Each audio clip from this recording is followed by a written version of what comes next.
En France, sur la police peut tuer. Et personne n'ira en prison pour ça. Messieurs, dames, asseyez-vous. Nous sommes le 27 octobre 2005, à Clichy-sous-Bois, en Seine-Saint-Denis.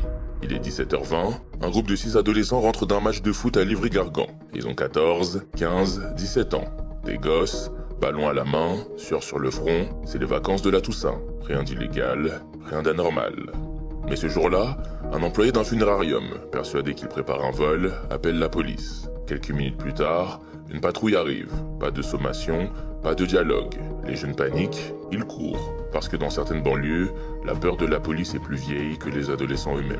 3 d'entre eux, Bouna Traoré, 15 ans, Zied Bena et Mouhitine Altoun, tous les deux 17 ans, prennent la fuite jusqu'à un chantier EDF, rue du Cimetière. Et ils escaladent un mur de 4 mètres pour se cacher dans l'enceinte d'un poste électrique haute tension.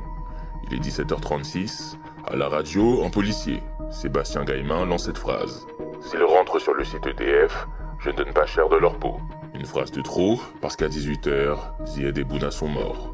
Touchés par un arc électrique de 20 000 volts. Leur ami Mouhitine, lui, survit, brûlé sur 10% du corps. Aucune infraction commise, juste 2 adolescents électrocutés pour avoir eu peur. Mais la mort ne s'arrête pas là. 3 jours plus tard, le 30 octobre, en pleine prière du Ramadan, une grenade lacrymogène atterrit à 60 cm de la mosquée Bilal. Un geste malheureux, selon les autorités. Une humiliation de plus pour les habitants déjà à bout. Et cette fois, la France s'embrase. Les nuits s'enchaînent, voitures brûlées, commissariats attaqués, écoles incendiées. De Clichy à Toulouse, de Lyon à Marseille, le feu court sur le pays. Des banlieues qu'on n'écoutait plus, qu'on n'entendait plus. Et soudain, qu'on ne pouvait plus ignorer. Le 8 novembre, Jacques Chirac décrète l'état d'urgence. Une première depuis la guerre d'Algérie. Le bilan, 10 000 voitures brûlées, 3 000 interpellations, 200 millions d'euros de dégâts. Mais le plus grand dégât, lui, n'est pas matériel. Quant à l'enquête, un feuilleton judiciaire long de 10 ans, 2 policiers mis en examen pour non-assistance à personne en danger, des rapports, des recours, des non-lieux, des appels. Et finalement, en 2015, la justice conclut. Il ne pouvait pas avoir conscience d'un danger grave et imminent. Traduction, 2 enfants sont morts, mais personne n'est responsable. En 2016, la relaxe devient définitive. Fin de l'affaire, fin du dossier, fin de la honte officielle.